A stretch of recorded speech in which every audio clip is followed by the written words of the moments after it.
But that night before, they called a bunch of people out, and I asked the guard, because I was in such a good mood, I said, hey, what's going on? He's, oh, these people are getting out tomorrow. We got to do some, they got to fill out some paperwork. And I was like, hey man, I'm getting out tomorrow. He's like, not if they didn't call your name. I'm sorry, what? And I was pushing my button in my cell constantly. Hey, I'm getting out tomorrow. I need you. Hey, I'm supposed to. Do I need to fill out paperwork? What do I need to do? And the guy was like, look, if you're not on this list, you're not getting out. That's what the guard kept saying. And I'm like, wait a minute. This is Jim Bratton Podcast. You may enjoy some, or all, or none. Now, here's Jim. Alrighty. Hi, this is Jim Bratton Podcast again. This is episode 6 of Locked Up. This will be our final episode, by the way. We're with Robert Serna. Robert, thank you very, very much.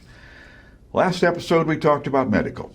And that was... Or the lack thereof. The lack thereof. That was really probably the most negative episode that we've had, because you've maintained a pretty positive attitude through all this. Now let's talk about maybe a pretty positive part. Can we talk about getting out? We'll take 10 minutes or so and do that. Getting out is a unique experience if you've never done it. Is this, okay, so do you spend your whole time there dreaming of getting out? No, like I said, honestly, prison was day to day. Your main goal is to get through to the next day. So point B is today. Yes, point B is today. Getting out is... you really don't even think about it. I hate to say that until it gets really close. You just don't think much of it.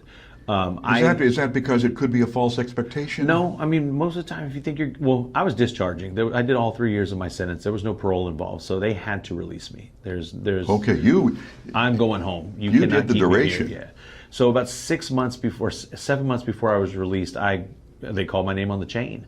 And called your name on the chain. Wait. You remember from the first episode, you're on the chain. You're moving. You're leaving. Oh God. Okay. Yes. I'm sorry. So I cannot keep up with all the nomenclature, guys. Okay. I'll probably forget it tomorrow too. Okay. They called my name on the chain, and I got really excited because they had just reopened, but my parole. That was my next question. What about parole? I got declined 7. So a week after that fight, where I broke my hand, I was up for parole. So I was in administrative segregation and close custody when I went to see parole. So I'm in a onesie with no sleeves, shackled, in the parole meeting. Good image. My hand is, mangled. I've got my eye looks terrible. And I understand you just got into an altercation. Yes, I did. I know. Jesus. So they gave me what was called a serval, and the serval means you're serving all your time. We're not going to review you for last time. Yes, and then all of a sudden in January of 2004, they said, hey, no, I'm sorry, 2005. They were like, hey, you're reopened for parole. And I was like, what? Really? We're going to re-review your case, and overcrowding, and it was time. I'm almost home. So in 7 months before my release, they called me on the chain, and I didn't know if I was going home or not. There was a very real possibility that I might be going home on that chain. So I packed all my stuff, and I ended up at a pre-release in Cleveland. And pre-release is a private facility, and it was the easiest time I ever did. There was cable TV. There was at the privates, and there was actually good health care. I think I saw people getting seen pretty regularly at the private penitentiary. The private penitentiary. It was owned by a company called Geo back then. I don't know if they still own it or what they do, but it was. And I worked in the kitchen. The food was better. I mean, it was. I hate to say easy time, because it was not. We actually had, there was some pretty serious physical violence in that facility while I was there, but it was easier than any day I ever did on Torres. And because it was a pre-release, the rules were a lot more laxed, because most of these people are going home on parole, so they're not trying to screw that up. It's real easy to You'd have to be sort of stupid? Yes. Now, wait a minute. Did you screw it up? No. Okay. I mean, I did in the beginning, but I spent, that. like I said, I knew I was going home. It was certain, they have to release me. I've served my sentence. So they had all day rec, so I would work in the kitchen. I went and asked for a job in the kitchen so I could stay moving. Because they didn't make you work on that unit, and I didn't want to get in the habit of sitting in all day. On your way out, was so far the easiest that you've had? It was easy, and that's like I said. I ended up getting voted in as a segundo position with our gang, and it was simple. I mean, it was just simple time. I worked in the kitchen. I would work all 3 shifts just to keep busy, and I'd work out in between. So this position traveled with you then? No, I was just a guy at the other unit. There were too many people vying to be important, and I didn't care enough. But there was a lack of care on the Cleveland unit when it came to get the gang. Most of the guys were trying to get out. They weren't trying, so it was very disorganized. I ended up bringing the rules from the last unit to the Cleveland unit so that we were a little more organized because we needed organization. Cleveland unit was. Oh, it was called the. I think it was called the Cleveland unit. I don't remember what the name of it was, but it was in Cleveland, Texas. Yeah, it was. I always just called it Cleveland. You know what I mean? But is it now? Am I confused? Is that are you on your way out in that one then? Yeah, that's the pre-release. Okay, yeah. so that's the pre-release. Yeah. Pre-release Cleveland, same and thing. And like I said, the gang was very disorganized. So I'm not patting my back. This isn't anything I'm proud of. This is just what happened. I helped organize it so that the homeboys were taking care of each other just a little bit better, because that's what I was sold on about the gang originally. Right. But so I spent 7 months just working out and working in the kitchen. I put on 70 pounds. I mean, I was in the best shape of my life. I was. And how much did gang management take of your time? Very little. Only when there was an issue, and there was only an issue on the Cleveland unit for us, I think twice. But a couple guys I know did not go home because of those issues. Did you have? I hate to get back to the structure here again. Did you have any difficulty becoming segundo? No, I mean it was somebody nominated. One of the other homeboys, the guy that was the CIA. He was an old timer, and he was like, "Hey, I think this should be you." And I said, "Oh, okay, man." And so they took a vote, and there I was. Did you? I'm going to ask you a candid question. Did you have demonstrable leadership skills that made your way through the system, where people knew that you were a leader? I don't think so on the Torres unit, because I was kind of an idiot. I hate to say that, but man, I was goofy. You know what I mean? I was down, and I could hold my own very well, but. I used to, like I said, I made paper hats for New Year's, and I would decorate myself for Christmas. I mean, I was kind of an idiot. I was in the way these guys look at people. You know what I mean? I was a kid, but when I got to the Cleveland unit and I saw how disorganized it was, I don't know. I call it boredom. Call it maybe me fulfilling maybe also me fulfilling my own arrogance that I could fix this, and so that's what I tried to do, and it just kind of worked out for me there. I don't know that it would have worked on a larger unit with more homeboys. We only had 30 homeboys there total. So okay, it was a small cluster to work with. Pretty easy, but that was the only unit where I got along with all the homeboys. Everybody was so chill. It was, like I said, the easiest time. Because you're on your way out, man. Nobody wants, like, all this stuff where people are like, oh, they'll try to screw up your out date. I have never saw that. People, man, the homeboys, we couldn't wait for one of the homeboys to get out. Like, it was exciting for us, you know what I mean? But no malice in trying to screw somebody none that up. I ever saw. And if it happened to anyone and I'm wrong, I apologize. But that's, from my experience, man, we couldn't wait for the homeboys to get out. When I got out, it was like a party. You know what I mean? I was wandering all over the unit. I got written up 4 times that night because I was saying bye to all the homeboys, and tell them to just honestly, they couldn't do anything to me. I was going home. There was no punishment they could give me. They had to let me go. So it didn't matter what I did.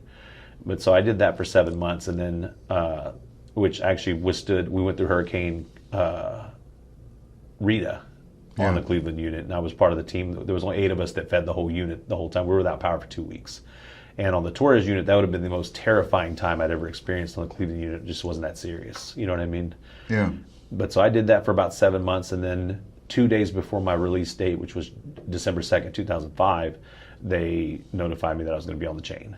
And cool, all right, it's time to go home, So I gave away all my stuff. I had a really, I don't want to call them nice, but I had a really clean pair of Converse tennis shoes that they no longer offered. So everybody was trying to get them. I mean, I all my stuff, I had a lot of stuff that I'd acquired, all, electronics and, devices that you could get.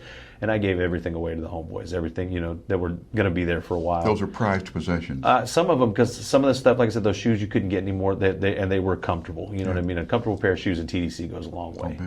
How about the electronics? I didn't know you could. You just brought up every time you say something in passing. I think, well, I didn't know that. I had an alarm clock. Yeah. And they had a radio, which Uncle Steve's Underground Garage on the classic rock station when I was in Cleveland, every Sunday was just, I couldn't get enough of it. We had a hot pot.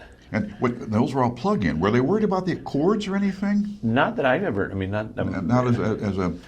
No, everybody seemed to be pretty chill about it. I mean, there was a couple other electronics that were no longer available. I don't know what you call them, but a stick you could put in your coffee cup to heat the water. Oh yeah, I know what you mean. Yeah, Yeah, now I drew a blank for the for word. instant coffee, Yes. but I've seen those. So Yeah, instead, little- they moved up to hot pots, and then Yeah. by the time when I got there, it was a certain kind of hot pot. So when I left, it was a different kind because mine was set up so that it would boil. The new ones didn't boil.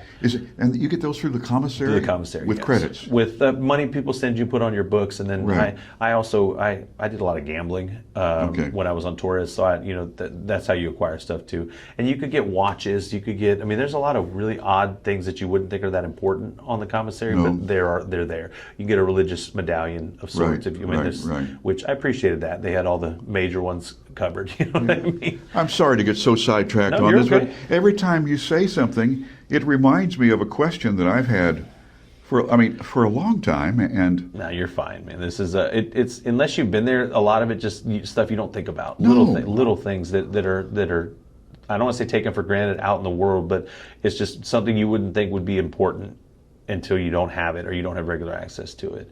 But so I had an alarm clock and I had a hot pot, and they were the original you style. gave those away. I gave those to friends, yeah. Especially guys that didn't have commissary, because I mean they were used. You know, that was part of being in the clique. You know, hey, can I borrow your hot pot? Yeah, man, go ahead. You know, no big deal. But they called me on the chain. And interesting, we were talking about medical. I had cut myself shaving. right? And I assume it got some kind of infected because it was kind of gross. And Yeah. I was pouring boiling water on it, trying to clean it. God, make sure you it guys didn't- and your boiling water, gee, Boiling whiz. water will cure an infection in I'll a bet cut. it I will. can tell you. I'm sure it I've got scars from it, but it's still it took care of you. I never got staph when I was in prison. Do you have a much higher pain threshold now than when you went in? No, I think I have a naturally high pain threshold, and so that helped. But Was everybody pouring boiling water on a lot them? of guys were, and a lot of guys didn't take it as good as I did. It hurts a lot. I'm sure. But like I said, if you've got a little open boil that you're afraid is going to turn into staph, you put some boiling water on it, and it's going to take care of it. Sorry, sidetracked from your shaving, Yeah. Nick. Okay, Oh, I'm so sorry. No, it's fine. But it got gross, and I was, 2 days from getting out, I was like, oh my God, I can't go out. This is terrible. And so I tried to get seen by medical, and they're like, absolutely not. You're leaving. You're not getting any care. No Get the hell free- out of here. all that Go to the free clinic. care is Yeah, go gone. to the clinic. If there's free care in the world. And so I was, boiling water and the day I got out, it was actually pretty well healed. But they transferred me from Cleveland to the Walls unit, which is the oldest prison unit in Texas. Where It's is in the Walls Huntsville. unit? Oh, Huntsville, They okay. actually used to. It's so old that at one point they had a prison rodeo there. Oh, I remember that. Yeah. It's actually a really cool building. They used to do the electric chair there. There's a lot of dark history there, but I was it's gonna still say. it's a really cool. Cool is the wrong word. It's not a cool place. It is a really interesting building. That's the legend is that the lights would dim in Huntsville when they. That's what they say. By the time I was there, they were done with old Sparky. You know what I mean? Yeah. But the stories go that the guys that were trustees on the Walls unit were all nonviolent old timers, but that they didn't have day rooms. You had a private cell, but they let you have TVs, like your own TV in your cell, Wow. that you could buy on commissary. Now I never saw that, but that was. Man, I heard that on every unit I was ever. If you ever get sent to the Walls to be there, you can have your own TV, and this the was kind that of was that urban legend? I think so. If anybody wants to, shoot us a message and tell me, by all means, Right. call me. If you had a TV at Walls, let us know. Okay. But so I get to the Walls the morning before I'm supposed to get out because it's a hour drive, and so Right. Another white bus trip. yeah, another white bus, my last white bus trip. You know what wow, I mean? man. I didn't realize the weight of it until I left Cleveland with my little bag, and I had very little stuff. And I remember thinking, Jesus, I didn't bring anything. And then I remember thinking, wait, I don't need any of this. And I had to tell myself that a few times, like, man, I didn't bring my hot pot. And it's like, no, I don't need my hot pot. I'm going to get out, and I'm going to have a cup of coffee that someone else made me. It's going to, that's how I would kind of get used to the idea that I was going home. It was like, hey, okay, I don't need that because I'm going to go do this. And this is what we're going to do. And I was making plans in my head. Hell, I had the next 5 years of my life planned out that whole day. I was At just, that time, Yeah. you would allow yourself to go beyond tomorrow. because tomorrow I'm going home. Like I remember, man, I remember it. It was crazy. It was because the whole time you're there, you just don't know. You don't allow You don't think yourself- about it because you don't know. Yeah. So I remember when I got to the Walls, I remember thinking, holy man, I'm here. Holy shit, I am here.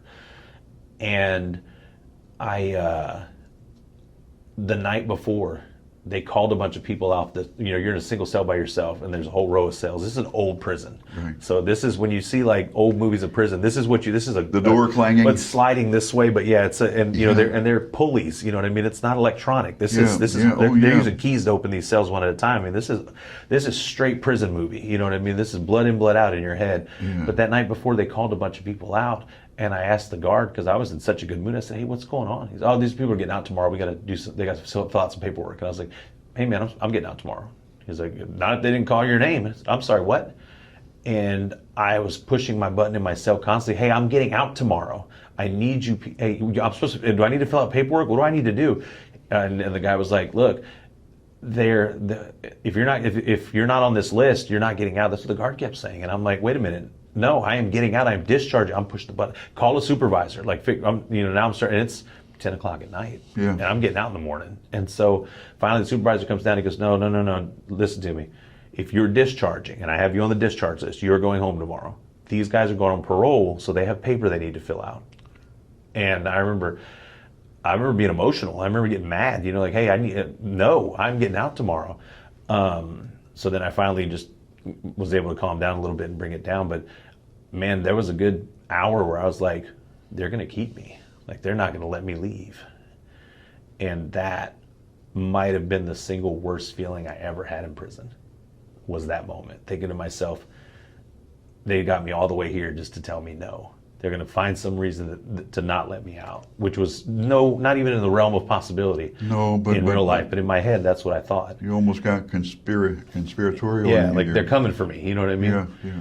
So I get up, the next day I get up for breakfast because I was awake all night. You know what I mean? I couldn't sleep, and ate my breakfast at 5 in the morning like normal. And at 6 o'clock I hear, we're rolling cells, this, and they said my cell, and I was like, all right, we're doing this. It's time. And you go into this big long room, and one last naked shot, you know what I mean? There's a bunch of guys standing there, but they let you shower first. I was appreciative of that. They did let us shower, but then we're all standing there butt naked, and they're asking, all right, here's your clothes. Here's your clothes. They're just giving out, used clothes that they have. And I had the goofiest pair of pants and the stupid flannel shirt, with my prison tennis shoes. And I asked for a belt because the pants didn't stay up very well. And the guy was like, you shut the fuck up, is what the guard said. And I was, hey, man, okay, I don't need a belt. No belt. You're right. What belt? You know what I mean? So I was sitting there, and a guard comes. And you got your little duffel bag? It's like a laundry bag. It's like a mesh laundry. Yeah, and all it's got is like letters. I saved I didn't save many letters. I saved a few, but I also saved all the greeting cards that my grandmother sent me. Yeah. But I remember one guy was kind of giving attitude to the guard, and the guard said, look, you're getting out today, but if you give me a hard time, I'll make sure you're the last one to leave. And I just sat there silently for the next hour and a half. And the one guy, they have to let me out, I'm discharging. And I said, man, I'm going to be honest. I want to be the first guy. Like, I'm not trying to be here all day. Like, I'm ready to go. Yeah. And at this point, I don't know, because they don't let you tell anybody you're on chain. I'm just hoping someone's coming to pick me up, because I don't know. Because there's no communication those last few days. And so you would tell somebody well in advance. Yes. So everyone. This is where and when. I talked about not inside, but to my family, December 2nd. Everyone knew that was my day. So all I remember thinking is, God, I hope somebody's coming to pick me up, because I don't want to take the bus to Houston. That's got to be a fear. Were there people left standing there when they got out? I don't know, because I was one of the first groups. You were gone. I didn't look back. I threw away half the stuff I had. We've got a lot more we could cover, but I know this has been really emotional for you, but can I ask you to walk me through that final walk out of the... Man, I don't remember it. I don't remember anything past that guy saying, I'll make sure you're the last one to leave. And I sat there silently. And Jim, you've known me since I was a kid. I'm not a quiet guy. No, I'm not a silent. Not I sat there with, as silently as I could, didn't open my mouth, try not to breathe too loud, because I did not want to be the last person. If I could go the minute they flipped the door, I was going to go. I don't remember anything past that until I walked outside. Now, there's a stereotypical motion picture thing. You walk out and feel the sunlight on your face and all. Yeah, but we were outside most of the time in prison, so there you go. It didn't. But there had to be some. What was it like to? I mean, it's a dotted line. I mean, I know. I just remember. Like I said, the first thing I really remember is being outside, and I remember just being like, "Man, this is I'm out. But I didn't see anybody. But mind you, there's 100 people that came out with me. So I'm looking, and there's all kinds of people waiting because they don't tell the people outside when their person's getting out. Right. So if I would have went last, my mom and stepdad would have been waiting for me till the end of the day. You know, they don't say anything. And you don't get out. Back then, I didn't have a cell phone, so I was just gonna get out, and they give you a bus voucher to any city in Texas, and the bus station is right there. And they give you, if you're going on parole, they give me $100. If you get out, they give you $100, or at least they did in 2005. And I remember seeing my mom, and you picture these like reunions where it's like, no, it wasn't. You're excited and you're just happy and jumping up and down. I didn't really know how to act. I didn't know what to do. I didn't know how to interact with people because you don't touch people in prison. I didn't know, I kind of just, and didn't really.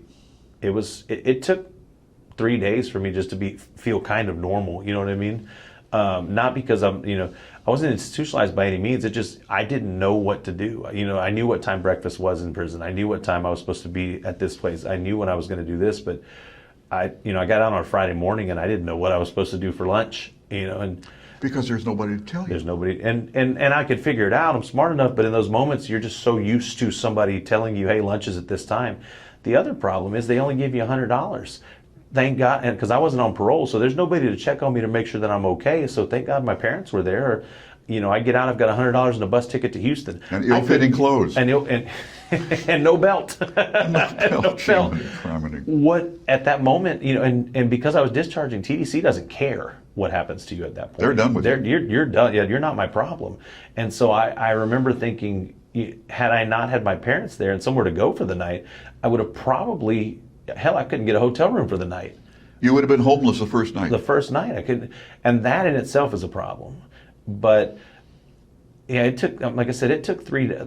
I'm sorry, you asked me to walk you through it. I don't remember it. Yeah, no, I honestly don't remember sense. it. I remember the first thing I remember is being outside and looking for something familiar, because none of this is familiar. You know what I mean? I've never been outside the Walls unit in Huntsville, and so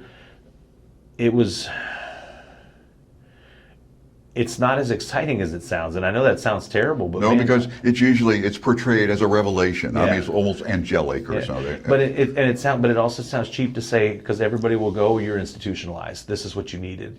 This is, this is you. How do I say this right? This is what happens when you go to jail. You get institutionalized." That's not the case. It's not institutionalization. It's just that I was 18 years old when I went to prison. I was a student in high school. When I got out, I was 21 years old. I was an adult for all intents and purposes, legally. I had never been one before. You'd skip that whole process. I skipped that whole growing into being a functioning adult. And for that whole 3 years, I didn't have to be. So I won't call it terrifying. It wasn't that it was terrifying. It was just, I didn't know what to do. It was numbing, because I honestly didn't know what to do. Hell, it took me 6 months to really get used to just the fact that I had to make sure I went to work. You know what I mean? I had to make sure that I got up at this time, that I had to do this. And again, thankfully I had a family that was supportive. I had $100 to my name. If I didn't have that, there's a 99% chance that I would have went back to prison, because what else was I going to do? Live on the street, start, bumming. And once at that point, had that happened, there's no way I would be here now. Yeah. You know what I mean? How do you get out of that from that? How did you? We're running way long on time, but this is so intriguing, Robert. Yeah, I mean, honestly, I just decided one day I wasn't going to be the statistic. And 85% of inmates under the age of 25, when I was incarcerated in Texas, go back in the first 3 years. 85%. Is that a milestone? I threw a party on my third year. Okay. I did. Because I broke that statistic. Yeah. Something like 60% of inmates in the state of Texas reoffend, regardless of the age. It's that bad, and so that made getting out harder. I said this often. I've said this before, and I don't like saying it, but certain aspects of prison were easy. Certain aspects of life are not, and so at that age, I totally understand why guys reoffend. Yeah. There's so much. It's easier. It's a simpler option. You know what I mean?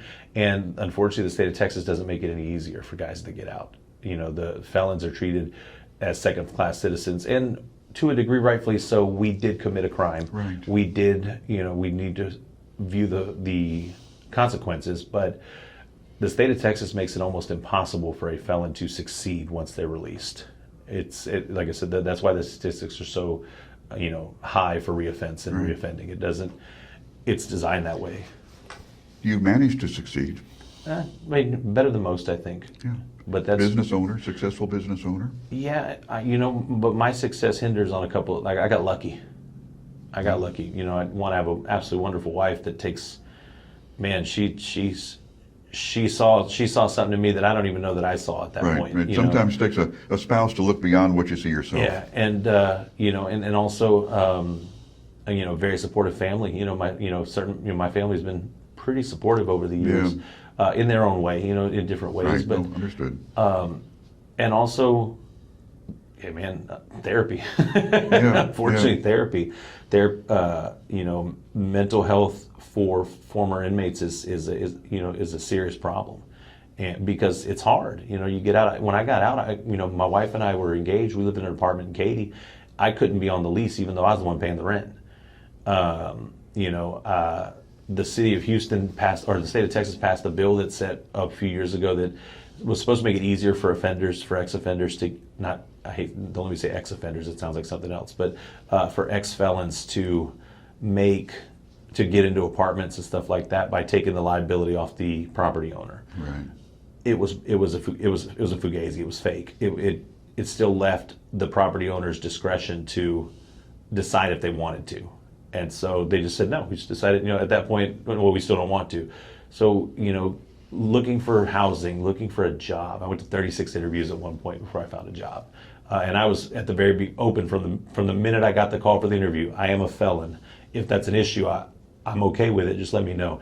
I went to 35 interviews that all sent me home because of my felony after I told them I was a felon. Man, they tell you get out, and there's this note that they give you, said something about having paid your debt to society. Excuse me. You don't pay your debt to society, ever. Up until a few years ago, I'd still get searched every time I get pulled over. Because of your name. Because of my name, I was in a gang database because of my record, and I would get searched do you mind if we search? If I have to get a supervisor, it's going to take this long. No, go ahead and search my car. I mean, I hate to say intimidation, but it was. So, man, I guess the point is getting out was great, and I'm so happy to be in the world. But getting out is also its own set of challenges. And I'm 20 years later, and I still see those issues. Beginning of a new story. Yeah. Robert, this has been something. And I know it's been difficult for you, but I think I appreciate your candor very much. And I can see your life now looks pretty good to me. Okay? And I know it hasn't come easy. Robert, thank you very much for your time today. It's been a real pleasure. It's been an absolute pleasure. Thank you all for listening and watching. This has been Jim Bratton Podcast. We hope you have enjoyed, been inspired, informed, angered, or otherwise emotionally stimulated. This is your booth announcer, Sierra Sakel.